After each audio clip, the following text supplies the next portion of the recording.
My next guest I had the privilege to sit down with is a financial coach, a multidisciplinary artist, and award-winning journalist. They are also the founder of Queer and Trans Wealth and the Pay It Forward campaign. So within this episode, we discussed the intersections of finance and mental health. We talked about budgeting, saving, debt payoff. They even gave some really great advice for folks who are looking to save for gender affirming surgery or services for relocating to different states for safety. I hope that you enjoy this episode. Dem Bois, Dem Bois, amplifying, transmitting color voices. Yeah, we here making noise, making noise, Visibility equals possibility. You know we them boys, them boys, Welcome to Dem Bois Podcast. I'm your host, Sean Aaron, he, him, his. My next guest is a financial coach, multidisciplinary artist, and award-winning journalist. They are also the founder of Queer and Trans Wealth. Leo, welcome to the show. Thank you so much for having me, Sean. I'm so happy to be here. Yes, I'm so excited. I always say that to everyone. I'm excited, but I'm really excited to have you here. That's genuine. I told you before we started recording that I stalk you on Instagram. So I just feel like the material that you put out and the information that you share with folks is vital. And so I really wanted you to come here and share your story. So it's a pleasure and honor for me to be in this space with you. So thank you for being here.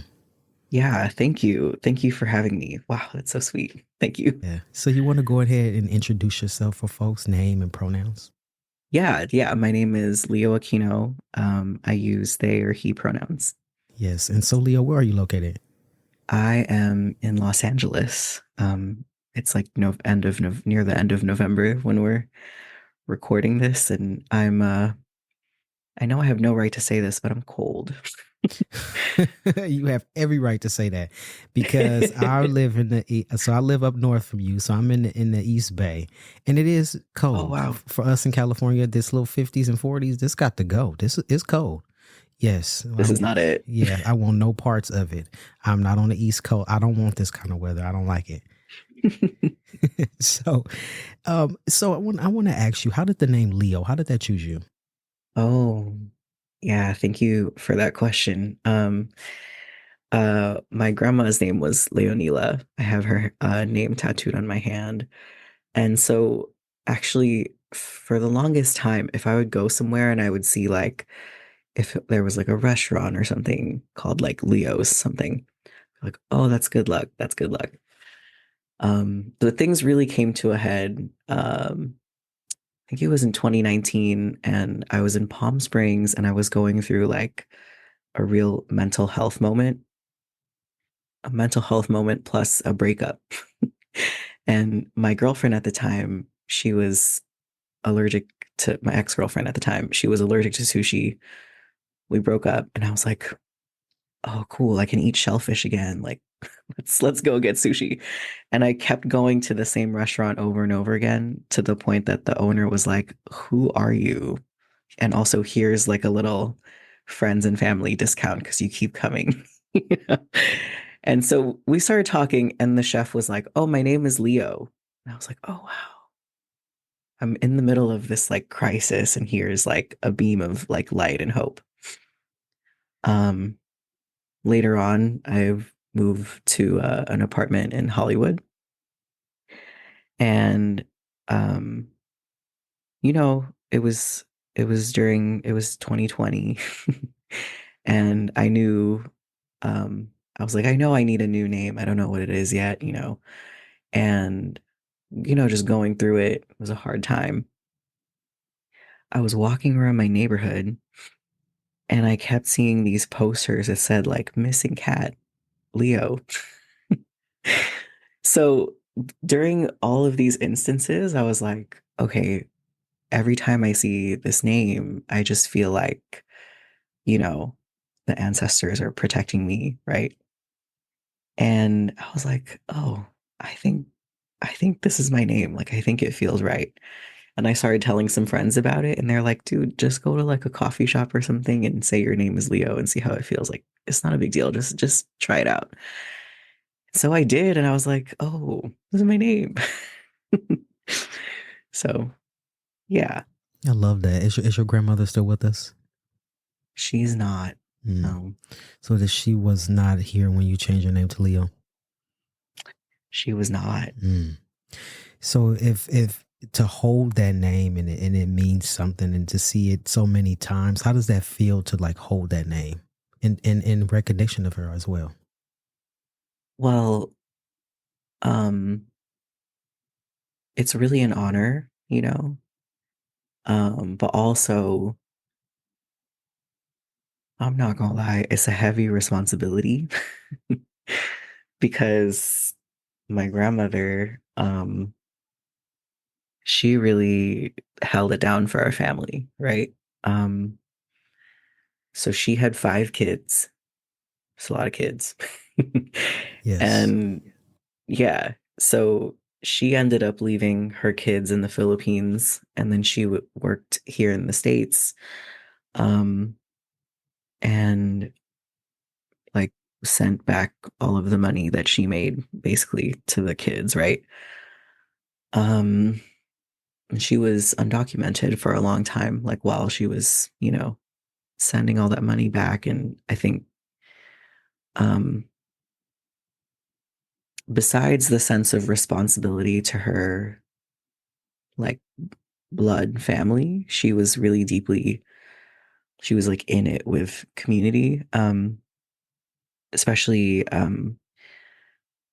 victims and survivors of human trafficking, in New York City.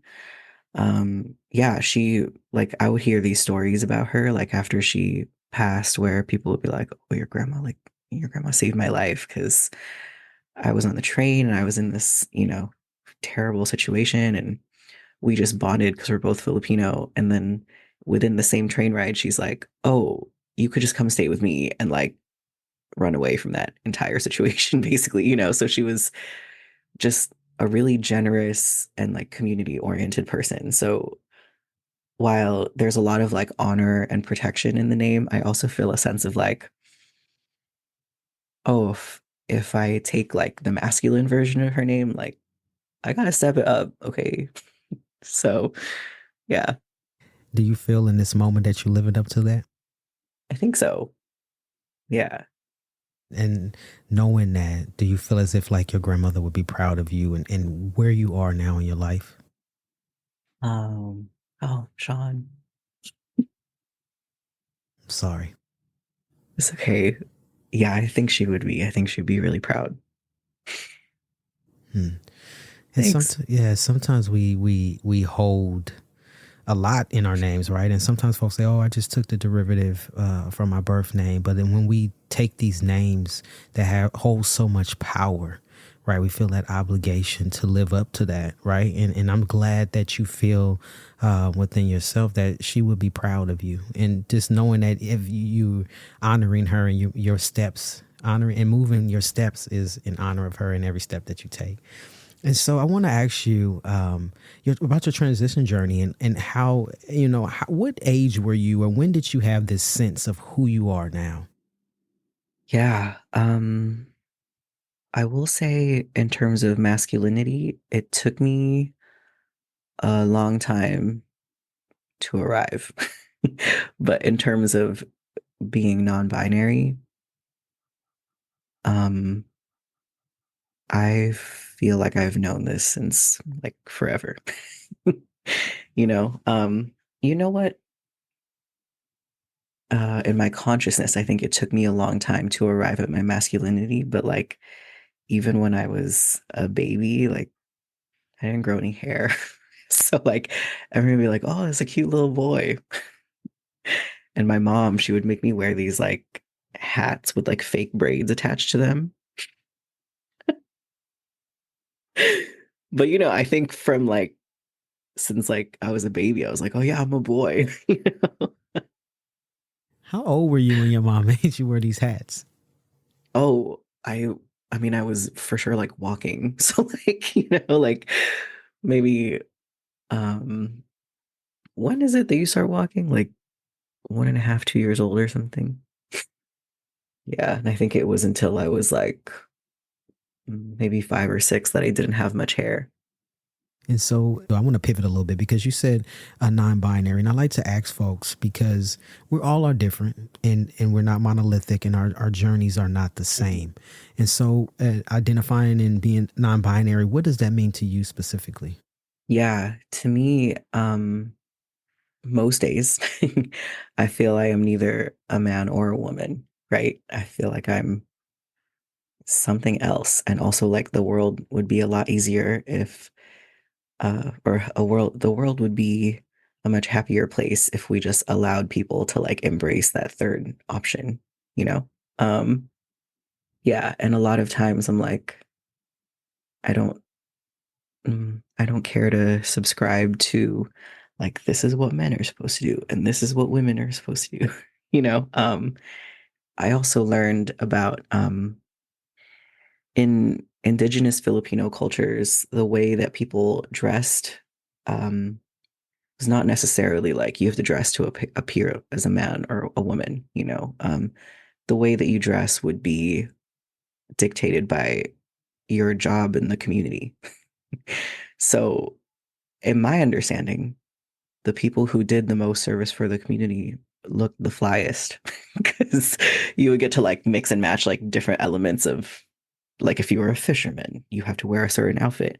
But if you were also like a blacksmith, you know, then you would have that outfit too, and you can like mix and match stuff. And that's how you come up with all the different appearances, you know? So I've embraced that as well in my role as an artist. Like I work in different mediums and I'm also a financial coach. And I'm like, cool, I have all these different outfits. I love that. Like and I didn't know that. So thank you for that. But like, just not gender specific. You just are what you do. So Mhm. if you're wearing coveralls, that mean that you do a job that wears coveralls and it has nothing to do with your gender. Exactly. Huh.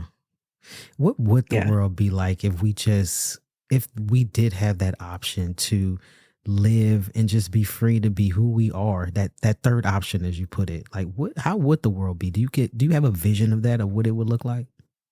Um, well, I think there would be less hostility. Also, Republicans would be less obsessed with trans people, that's for sure. Like, leave us alone. It's fine, you know. I think there would be nicer bathrooms, I'll say that.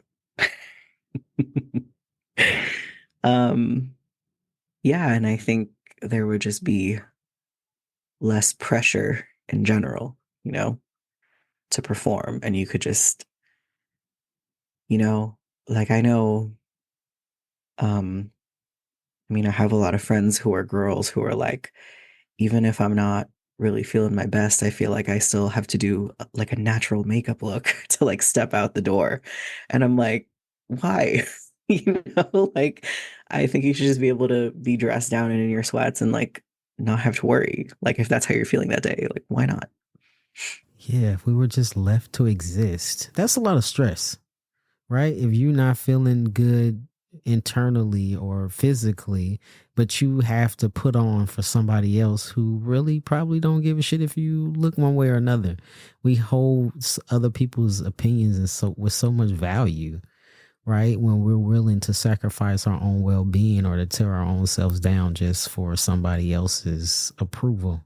That's kind of that's a that's hard, right? That's a hard life to live in. And as trans-identified folks, and sometimes we do that, non-binary folks, and we do that, right? We kind of shift and live our lives the way folks we think other people want us to live our lives, or to look, or to sound, or to speak, or you know what I mean. And so, with your family, when you came and you said, who was the first person that you told when you said, this is my identity and this is how I want to be seen in the world? Who was the first person that you let know that? Yeah, I want to take this moment to formally apologize to my family because I feel like I was never like, hey, and here's what it is. I think I just one day started telling people I'm gonna start going by Leo. You know, both of my sisters were the first people that I told, and um, one of my sisters was like, "You would that makes sense." um, especially because I am a Leo, like astrologically. So they're like one of my sisters was like, yeah, this makes sense. Cool. And my other sister didn't really ask me a lot of questions, but um she's like the most protective one out of the rest of my family members. Like she will correct people, uh, both with my name and pronouns. Um, but I think I'm both lucky and a little bit like, oh, I wish I did do that labor for my family of like explaining more about my identity.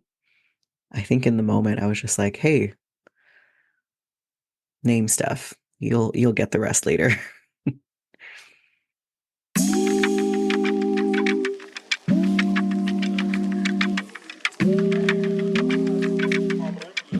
The new Visibility Equals Possibility merch is now here. If you've been a listener of the show for a while, you know that here on Dem Bois Podcast, we believe that visibility equals possibility. And I say it all the time. Now we're introducing a groundbreaking collaboration crafted by Emilio. Emilio was featured on Dem Bois Podcast episode 37. So if you don't know his story or his journey, be sure to go back and listen to episode 37, right? But this isn't just merch, it's a movement. We're empowering trans men of color with creative freedom to design their interpretation of what visibility equals possibility means to them. Think of it like major brands collaborating with athletes and musicians, right? But this time, it's our community taking the center stage.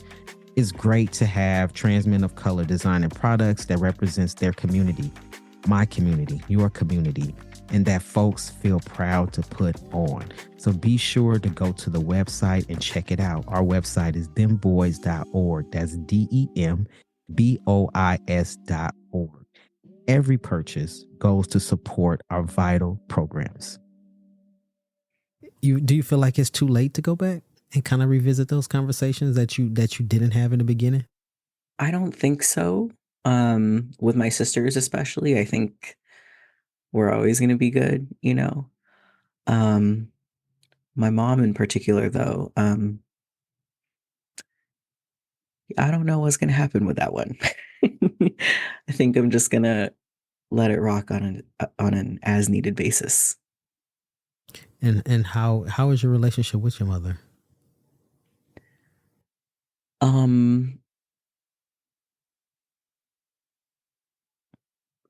My mom,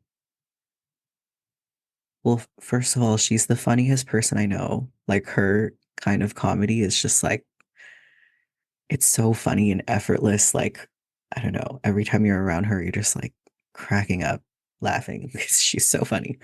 And I think actually after transitioning, even though I didn't like explain everything to her, you know, she really saw a change in me, starting with like being willing to take responsibility for my finances, right? Because another like texture to our relationship, I would say, is like many years ago, she like co-signed my student loans. And for a while, I was like, I'm not paying this, you know? But the thing is, like, her credit is like attached to it. So she'd be like, hey, dude, like you need to pay this because my name is attached to it. And so after transitioning and also just like in general trying to get my life together, I think our relationship really started to heal because I started to become more responsible and take more ownership over like, you know, my financial independence and not rely on her as much when there's an emergency. And I think starting from there, then, you know, it's less of like, this is my mom and moms are supposed to do this and all these expectations we have of moms, you know, and more like, actually, my mom is a person. She's been through a lot of hard things herself. And this is also her first time on the planet, you know, and I don't think she had having a trans kid on her bingo card like in life. I mean, this is like a woman who is like pretty devout Catholic, you know?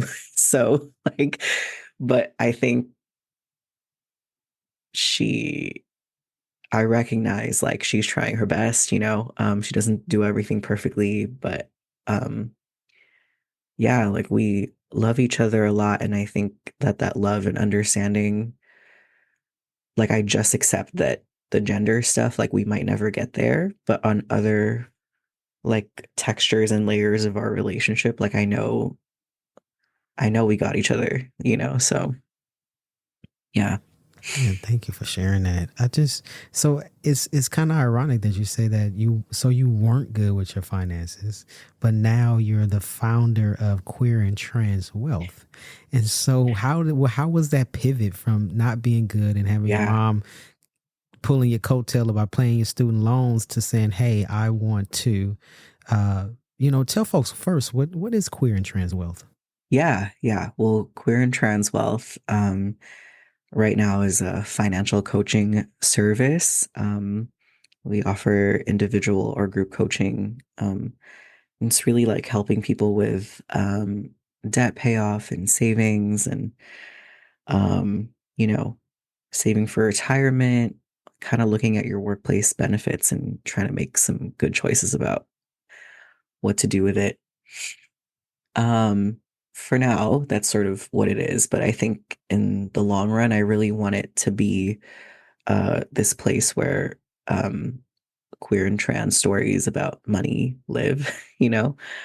Um, yeah, I also want it to be like a pool of resources where not only like, yeah, here's how you get out of credit card debt, but also like, here are um, some other liberatory economic systems that exist outside of capitalism, and how, first of all, here's what they are, and then how can we get there step by step, right?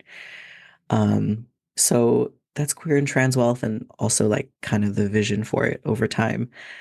Um, and then how I arrived here, I mean, I will say in my past life, I'm the kind of person that's made like every money mistake in the book, Um, and I will say the most transformational process for me in terms of finances is like receiving mutual aid for my gender affirming surgery, and also just like even setting a savings goal for that, and like actually being able to like meet it and like use the money properly, Um, and ever since I would say like those were kind of the first set of decisions that I made that were like, I have a long life and I want to be able to live it, And before that, a lot of my financial decisions had this undercurrent of like, I'm not going to make it. I'm not going to make it past 30. So like, what's the point, Um, and so, yeah, I started to write more about my money story. And then uh, people started to pay attention. I got hired by Business Insider, which is a national newsroom, to start reporting on personal finance. And I was there for 2021 for 2 years.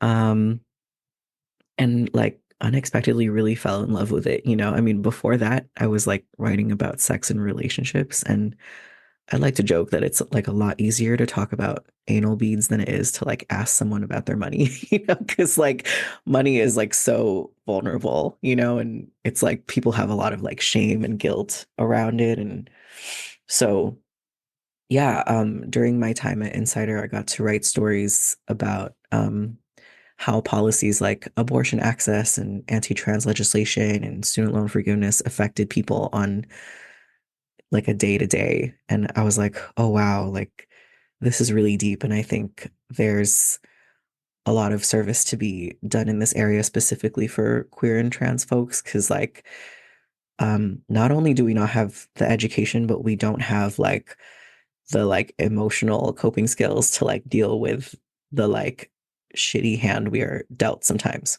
Like we don't often have like the tools to be like, okay, I need to reframe some of the transphobia that I've gone through and make decisions out of from a place of like healing versus like, I'm just traumatized from this and I'm going to keep.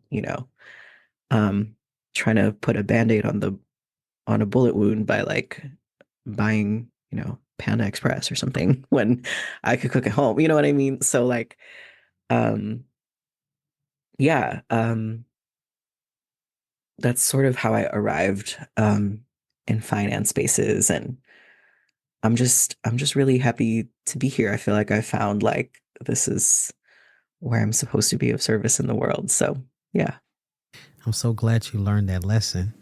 So that now that you're here and helping queer and trans folks manage their money. And it really resonated with me when you said that you didn't expect to be 30, right? And that's how I was too, right? I was just living my life and I was like, okay, I'm just going to spend this money because I got it. I had no idea that I was going to be 43. I just didn't see myself here. And so now that I'm here, I'm like, holy shit, I want to live 40 more years if I can, right? And so it's now I wish that I had the resources for one, I had the knowledge for two, and then I had to do it, the ability to actually do it and actually save in a way that I was, I would be farther along. It's hard for us in our communities, right, to think that we're going to live to be a certain age, right? We have been groomed in survival mode and we sometimes don't know what the thriving phases are, right? And so I wish I had known. I wish I had some of these resources. I wish there was queer and trans wealth what I could tap into and say, hey, Leo, help a brother out, right? And so now I'm finding myself, and now at 43, like, okay, now I got to start, right? Because I want to be here for 40 more years. I have a granddaughter now. Like, I want to leave a legacy. I want to leave, something behind, right? So that was all those things like life insurance, right? Taking advantage of your 401k and all these different things, right? I'm not an expert. I just know from the things that I decided to do, right, in my own life, because I want to be here and I want to be financially stable in a way to I don't have to live like I was living in my late 20s, right? And so with that knowledge that you have now, and why is it that do you think that we live with so much trauma within our communities when it's surrounding finances? Yeah, I mean, first of all, it's just it's like in our legacy, like we come from a legacy of financial trauma, right? Like we can even from like a retirement standpoint, actually a lot of LGBTQ elders are forced to live in poverty because like over the years between like the HIV epidemic and like also just periods of unemployment or underemployment because of discrimination, we were not able to put away like for our 401k in the same way that like John Smith, cishet John Smith, was able to at his job, right? So that's kind of like on the surface, right? But other than that, I mean, we've got just all these scenarios where things were really unfair. Like it's very unfair that the government did not show up for gay men during the AIDS epidemic, and then lesbians had to give their time and energy to like swoop in and take care of them, right? It's unfair and unrealistic to expect that the trans like house mothers would perform sex work in order to like take care of folks in our community and also like fund their gender affirming surgeries and healthcare and even the surgeries and healthcare for other community members because it's not accessible to us in the government, right? And then in the present moment, like it's not fair to ask queer and trans folks and like parents of trans kids to pick up and leave a state where anti-trans legislation is being passed and like move somewhere else and pick up, start a whole new life in another city. That's not fair and also like very financially debilitating, right? But all these systemic things that have built up, that's all part of our legacy, right? So when we're making decisions sometimes I'll sit with someone and I'll say, hey, we got to set some goals for you to pay off your credit card debt. Folks can't necessarily think like, what is realistic, right? Like, if you are someone who you struggle to make a $500 payment, but if you do the math and you're like, well, if I pay $1,200, I could get it paid off faster. But if you struggle with that 500, what makes you think like 1,200 is realistic, right? But someone might, someone in our community, they're more likely to say like, oh, well, our like our ancestors have had it so much harder and they made it, so why couldn't I make the jump from 500 to 1,200, right? And that's almost like always the undercurrent when we're making these financial decisions. And I think it's important to recognize that because, we can't uh we can't like shoot ourselves in the foot, so to speak, by making these like really ambitious goals and like not meeting them in terms of anything really, but in this example, in terms of like credit card payoff, right? So, yeah. Hey, this is Joel Simu, production assistant for Dem Bois Podcast. Looking to connect with others in the community? You'll love our brand new space, Dem Bois Community Voices, on Facebook. We've created this private, moderated group specifically for trans men of color to share experiences, discuss episodes, and support each other on this journey. Ready to join us? Just click the link in our show notes to become part of this growing community. What is your advice for somebody listening and like who was thinking that same thing and like I'd rather just pay this one lump sum and be over with it? When I hear you say that, I think that okay, if you can't afford the 500 and you paying the 1,200, then that means you're gonna reuse that credit card because now you got to make up for the money that you missing out because you made that larger payment. So I'm gonna let you say it. So what is your advice to folks that are thinking that same way? Yeah, well, I always tell people like yes, credit card interest and the way that it compounds is very real and we should be like mindful of it. But in this present moment, like especially if this person who's trying to, make this credit card payment like doesn't have a savings account at all, like I would say like actually, my friend, you need that money more than Wells Fargo or JP Morgan Chase or whoever, and also like the only way that we can build a buffer from going back into more debt is to make savings. So it feels counterintuitive because for people, it's like, some people think I can't start saving until I pay off all this debt. But actually, if you build that savings, like honestly, the first $1,000 is always the hardest for people to achieve because up until that point, you think like, oh, this is such a small amount. It doesn't matter if I like dip into it. But that first $1,000 is going to come in handy if like, knock wood, this doesn't happen to you, listener. But if you like happen to get into a car accident or something, like you're going to wish you had that $1,000, So yeah, I think in that instance, if someone was going through that, I would just say, hey, let's go back and review like what is the minimum. Let's look at your spending and your income and see like how much do you actually have left, after you factor in like groceries and also like eating at least a couple of meals with your friends, not like extravagant or anything, but just enough that you're getting like your social needs met, right? And after all of that, let's see like how much do you actually have left over that you can realistically put towards that card. So some people will say, but $1,200 is the math. And I'm like, cool. But behaviorally, I think it's more realistic that you're going to do 575 at first, and then maybe go up. Maybe if after 3 months of doing that, you're like, cool, I'm doing it. It's like I'm getting stronger at it and I'm getting used to, not eating out as much or not, letting my friends wait a little bit before I like commit to plans in the group chat,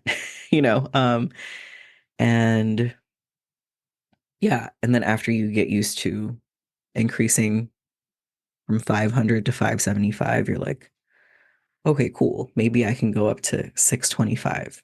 And then you just keep going up as you can, You said about mentioning to your friends in the group chat. before you respond to your friends in the group chat, do you think it's a good practice to be honest with your friends in the group chat and say, hey, I'm trying to save my 100%. money. So you know what? I'm going to skip this time unless somebody want to pay for me, of course. But I'm going to skip this time. What do you think about that? Is that some good advice as well or not? Definitely. Because, well, first of all, I would probably recommend instead of I'm gonna skip this time, like, hey friend, you put a restaurant in the group chat that's $3 signs on Yelp. Here's another one that I found that's a little more budget friendly. Would you want to go here instead? You know, like just having your options like ready, I think could be a good alternative. But also, sometimes too, like people will go on trips, right? Or they'll be like, oh, maybe we take a road trip here for a weekend, and if we split it between the four of us, like, um, it'll be, I don't know, $400 a person instead of, you know, whatever it might be. And you know, unless you have like a really great planner in your friend group, I would like pause for at least like 2 days before you like say yes right away. Because even though you might be like, oh, I could really use a vacation with my friends, like taking a minute to really review like how much is this going to set me back if I commit um financially is important too, right? So yeah, but I do think it's a really good practice to be transparent. And a lot of my clients will say too, like, actually, I was a good influence on my friend group. Because then we all save money, you know? Yeah, that's cool. And sometimes we don't want to be honest of what out of shame or any other feelings that we feel. But it's, I mean, I always say delayed gratification. But like if being social is something that's good for your mental health, that's definitely something that you shouldn't miss out on. But it's being wise about the decisions that you're doing and the money that you're spending. I know me personally, I'll ignore you. If you send a message, you say you want to go somewhere and I'm looking at my bank account like maybe I shouldn't, I'll just act like I didn't see it.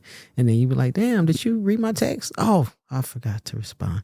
Oh, I ain't gonna be able to go. This is usually how I do it. That's horrible. You shouldn't do that. You shouldn't ignore people, but sometimes that's how I do it because I don't necessarily want to be vulnerable and say, hey, you know what? I just not right now. Right. And so there, I think this, to be honest, because if they're your friends, like they should be open to hearing your truth. That's very important. And so I want to ask you too, like, with Dem Bois, we provide gender affirming surgery grants for folks. And so the year before last, when we had 2023, we had 386 applicants that applied, right? And out of that, everyone can't get it, right? And so unfortunately, we wish that everyone can get it, but everyone can't. And so sometimes it's in folks are just in desperation of I really need to have gender affirming surgery care within the next 2 months, 3 months, whatever the timeline is. And so I want to ask you, for folks that's listening, like, do you have any like little bits of advice on how folks, when there aren't any resources available, how folks can set money aside for the long term to afford gender affirming surgery? Yeah, yeah. Yeah, this is a tough one, right? I think if you are in a position where you have to delay gender affirming surgery because of finances, it so follows that like the things that you can do to affirm your gender without surgery is also going to cost a little bit of money, right? So for example, clothes or like I'm thinking for me, something that I really like is this little oil and like little prickly roller thing that I'm like praying for a little facial hair, you know? You know, or even just like other grooming products, or maybe you end up using a service where you pay out of pocket to get testosterone shipped from somewhere else, you know? Um, so I think I would just really advise folks to be mindful. Like, obviously, we want to get you to your savings goal as fast as possible in terms of surgery, but you're also going to have to, in the moment, because you have to survive this moment, you know, spend like increase the budget a little bit for like the things that you have to do in terms of clothes or binders or whatever it might be to like soothe your gender dysphoria, right? Or even like events that you have to pay to go to, you know, things like that. So let's say, for example, someone has like $400 the end of every month to like save towards gender affirming surgery. And then maybe I like to help folks with a little line item that's gender affirming non-negotiables. So for trans women especially, like, come on, the dolls be dressing out here, okay? So like the clothes, the hair, the makeup, you know, the nails, like stuff like that 100% needs to be like factored in, right? So let's say maybe this person has like $300 for gender affirming non-negotiables and then $400 to save towards surgery. I would adjust it a little bit. I would maybe give them like 50 to 75 more in the non-negotiables, knowing they have to wait a bit longer for surgery if they can't either access a grant or access the healthcare to do it, right? Because in this present moment, while we're waiting, like we need to feel as good as we can about our gender, you know? I know that seems counterintuitive, but I promise it works. Yeah, thank you for that advice. I know that's sometimes hard for folks to hear, right? Because when we need it and we want it right now, it's kind of hard to say, wait, you have to wait. And that was really great advice. Thank you for sharing that. And so I want to talk a little bit more about you have a campaign now. It's called Pay It Forward campaign. You want to talk a little bit more about what that is and what is it doing for folks? Yeah, definitely. So in response to the 2024 election, I'm able to offer free financial coaching to folks who live in states that have passed or introduced anti-trans or anti-LGBTQ legislation. So top of the list for sure, Texas and Florida, right? And then we've got Montana, Idaho, Utah, Mississippi, Tennessee, Alabama, North Dakota, Kansas, Oklahoma, Louisiana. So if you live in any of those states, there's also a couple of others too, but I'll release the full list on Instagram. But if you live in any of those states, you could get free financial coaching, right? Whether or not you want to move out of that state, because I know some people want to move and some people are like, no, this is my home. I'm staying here, you know? And I respect that. But I do know that even if you decide to stay in a state where, you know, the policies and legislation are working against you, I know paying off your debt could be like a huge relief in that scenario anyway. So I'm happy to offer those services.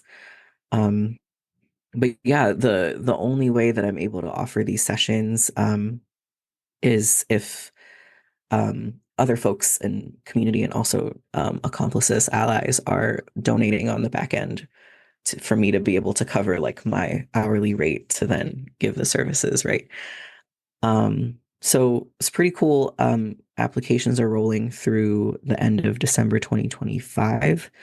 I will legit just announced it yesterday, but reports will start coming out every 2 weeks or so. So yeah, and also anyone who applied for the scholarship will be notified every 2 weeks, regardless of whether or not they were chosen to get the financial coaching. So yeah, please, if you live in one of these states, hit me up. We're here to support you. Yeah. Yes. So what about folks who want to donate or folks that want to get the financial coaching? How do they reach out to you?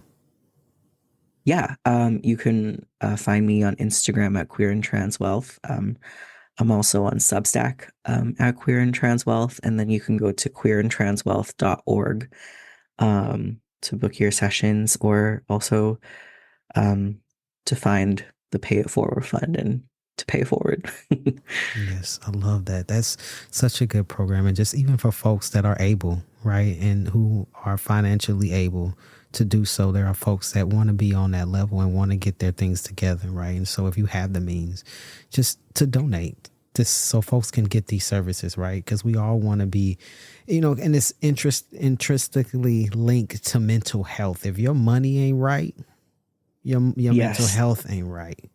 And you want to speak on that a little bit more about the connection between finances and mental health?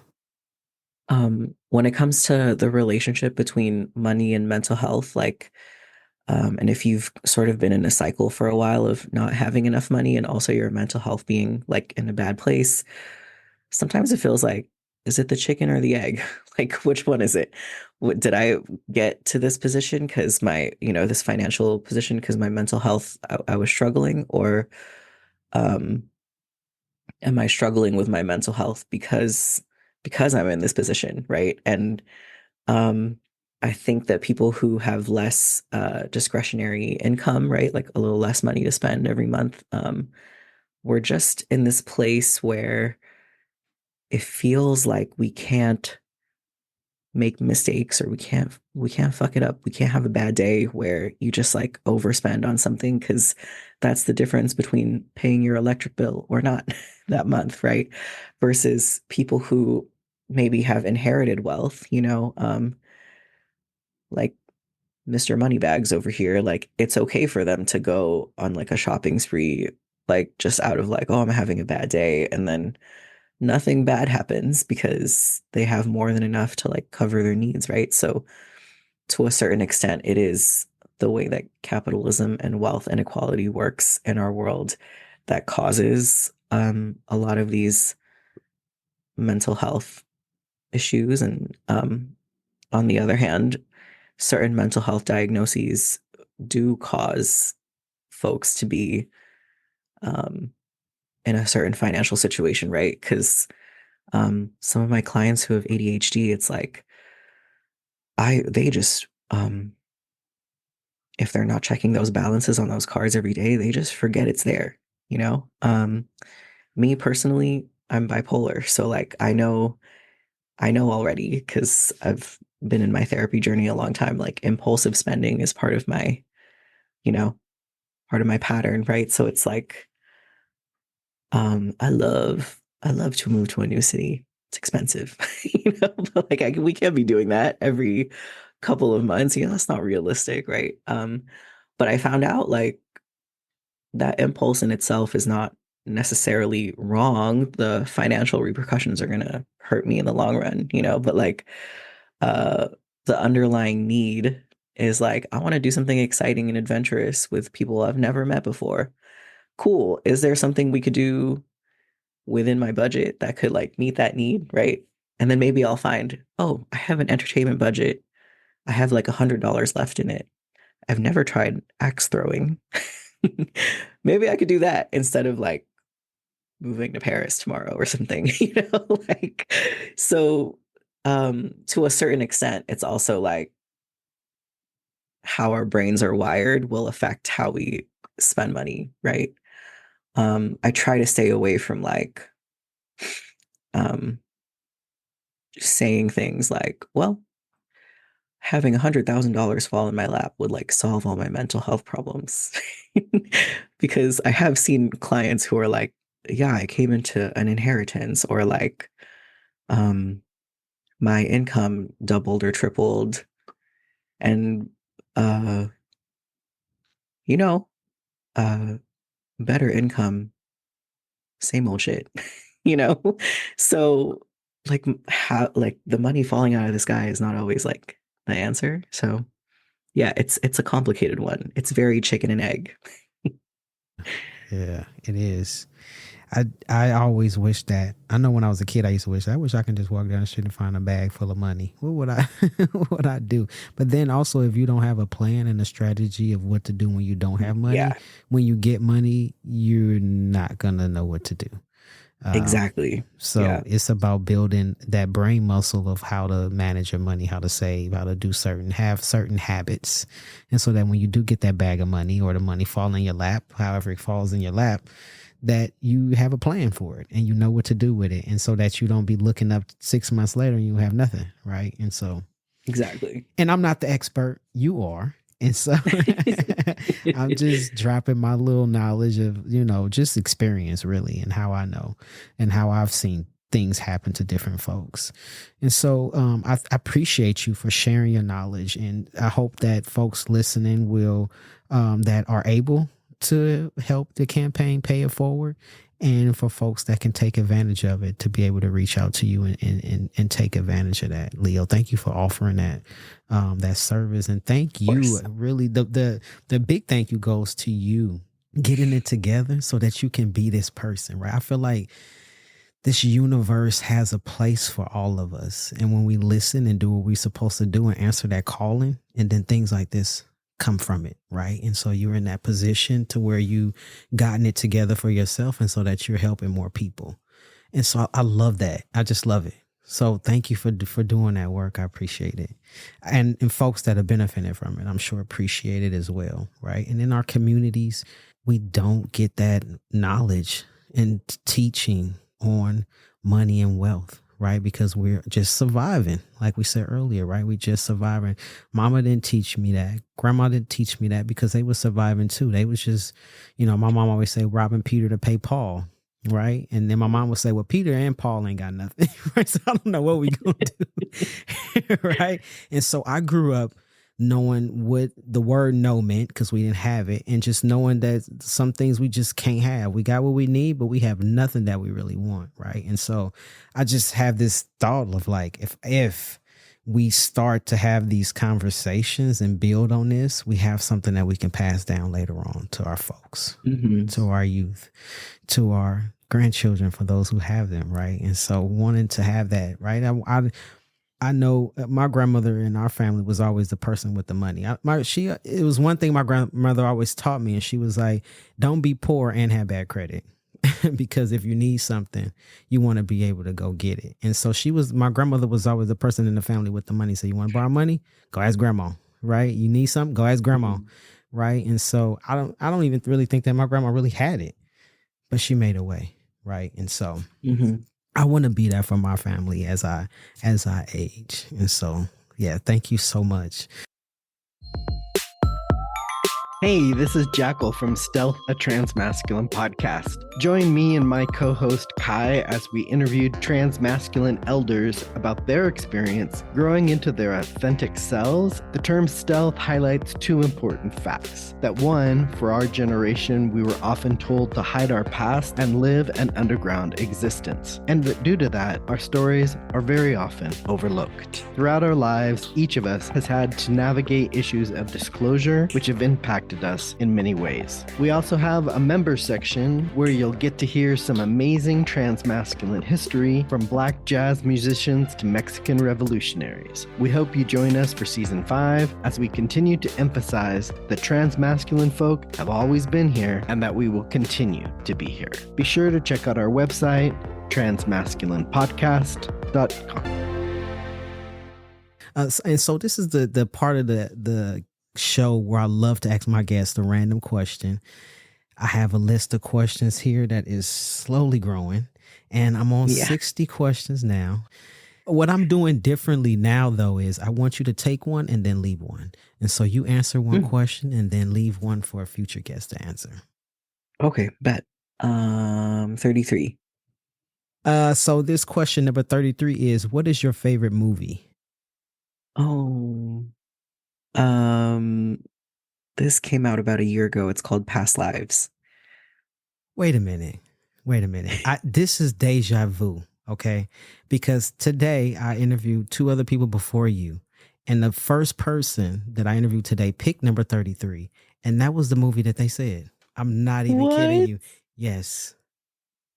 That's why I'm like, did you know this question? But I'm asking you, do you know this question? But I actually heard this question earlier today. That is wild. That is so wild. It's meant to be then. I need to go watch this damn movie then. Yeah, it's so good. Oh, wow. Yeah. Wow. But it's my favorite because this is the movie that I watched on my first date with my girlfriend. Nice. I love it. 2 times in one day. I need to go watch this movie tonight, actually. I guess it's just a sign. Yeah. I know I saw the preview, but I've never watched it. So I will now. And so what is your question to leave for folks to answer in the future? Okay. You know, we always talk about our inner child, you know, and tending to our inner child and giving them what they need. I guess I want to ask about our inner elder. What does our inner elder do for fun? I love that. That's a good question. Wow. What does your inner elder do for fun? I love that. Dem Bois, Dem Bois, amplifying, transmitting, color voices, yeah, we here making noise, yeah, making noise, yeah. Visibility equals possibility, you know we them boys, yeah, them boys, yeah. Amplifying, transmitting, color voices, yeah, we here making noise.